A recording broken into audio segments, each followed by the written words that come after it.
ఇంకా ఇట్లా పట్టుకోవాలి ఒకసారి అన్నీ ఒకసారి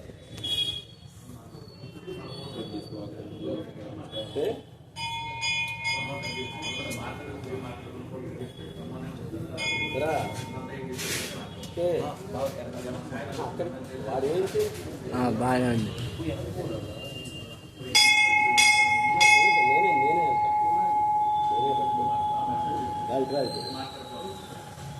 మరణ భయం పోవాలంటే ఒక మహాశివుణ్ణి శరణు వేయటం తప్ప వేరే మార్గమే లేదు. ఆపాదాళ నభస్థలాంత భువన బ్రహ్మాండ మావిస్మరత్ జ్యోతిస్ఫాటికలింగమౌళి విలసత్ పూర్ణేందు వాంకామృతై హస్తోకామృతమేకమీశ మనసన్ రుద్రానువాకాంజపం ఛాయే తీర్చిది సిద్ధయే ధ్రువపదం విప్రోభిషించేత్ శివం అని మహాశివుడికి అభిషేకం చేస్తేనే కోరికలన్నీ తీర్చేటువంటి వాడు ఒక మహాశివుడి అనటంలో ఎటువంటి సందేహం అనేటువంటిది లేనే లేదు.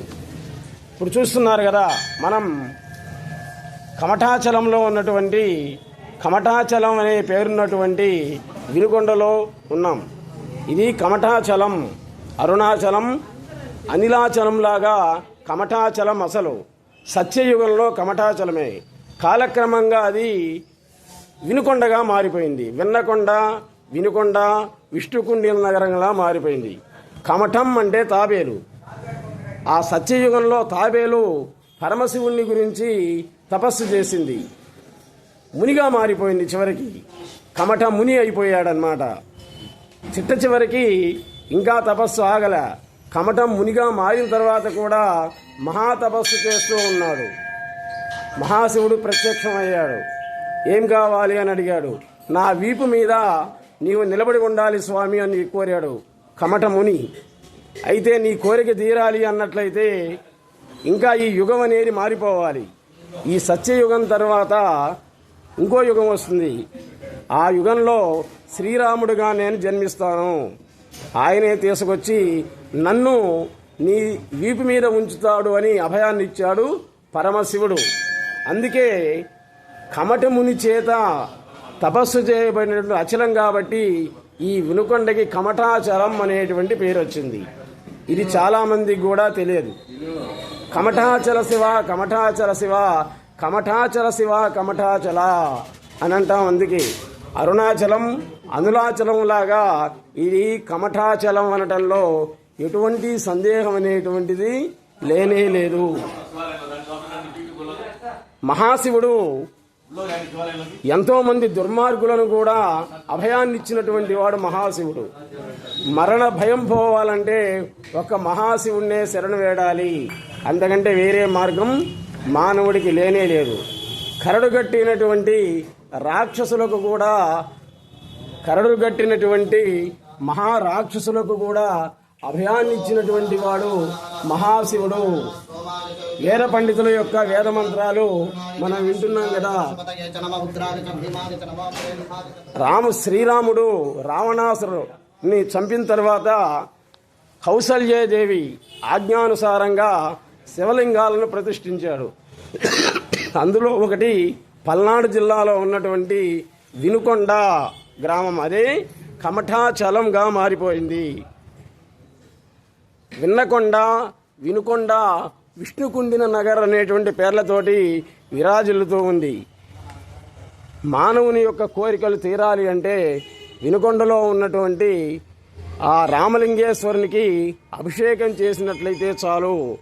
ఈ మహాశివుడు ఎంతోమందిని దుర్మార్గులను కూడా పవిత్రులుగా తయారు చేశాడు. అందులో ఒకటి కావేరీ నదీ తీరంలో ఒక గ్రామం. కర్కశ అనేటువంటి ఒక స్త్రీ పరమ దుర్మార్గురాలు. పాపం ఆమె వివాహం అయింది. వివాహం అయిన తర్వాత భర్తతోనే ఉంటూ ఇంకా ఇతర పురుషులతో కూడా ఆమె రమించడం మొదలుపెట్టింది. చిట్ట చివరికి కుక్కగా మారిపోయింది, శునకంగా మారిపోయింది. శునక జన్మని ఎత్తాల్సి వచ్చింది ఆమె. శునకంగా మారిన తర్వాత ఒక బ్రాహ్మణుని ఇంట్లో నివసిస్తూ ఉంది. ఆ బ్రాహ్మణుడు కార్తీక సోమవారం రోజున మహాశివునికి అభిషేకం చేసి పగలంతా కూడా ఉపవాసం ఉండి సాయంత్రం పూట దీపారాధన చేసి శివుని సేవించి ఆ బలి అన్నాన్ని బయట ఉంచాడు. ఈ కుక్క కూడా పాపం ఆ రోజు దానికి ఏమీ ఆహారం దొరకలే, అది కూడా ఉపవాసం ఉంది. దానికి తెలియదు అది ఉపవాసం అనేటువంటి సంగతి.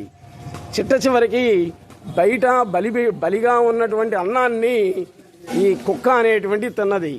అంతే, వెంటనే పూర్వజన్మ స్మృతి అనేటువంటిది వచ్చింది.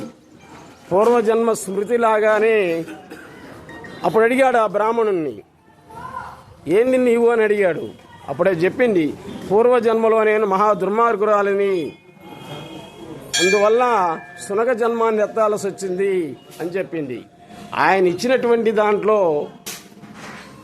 సగభాగాన్ని శివుని యొక్క వ్రతాన్ని ఆమెకు దారబోసాడు. వెంటనే పుణ్యస్త్రీగా మారిపోయింది. కాబట్టి కరడుగట్టినటువంటి రాక్షసులకు కూడా అభయాన్ని ఇచ్చినటువంటి వాడు ఒక పరమేశ్వరుడు. మీ కోరికలు తీరాలి అంటే కమఠాచలం అంటే వినుకొండలో ఉన్నటువంటి ప్రసన్న రామలింగేశ్వర స్వామిని అభిషేకించినట్లయితే మీరు అనుకున్నటువంటి కోరికలన్నీ కూడా తీరుతాయి. Please subscribe our channel Pullapantula Ramamurthy world teaser. Next ఎపిసోడ్లో మళ్ళీ కలుద్దాం. నమస్తే.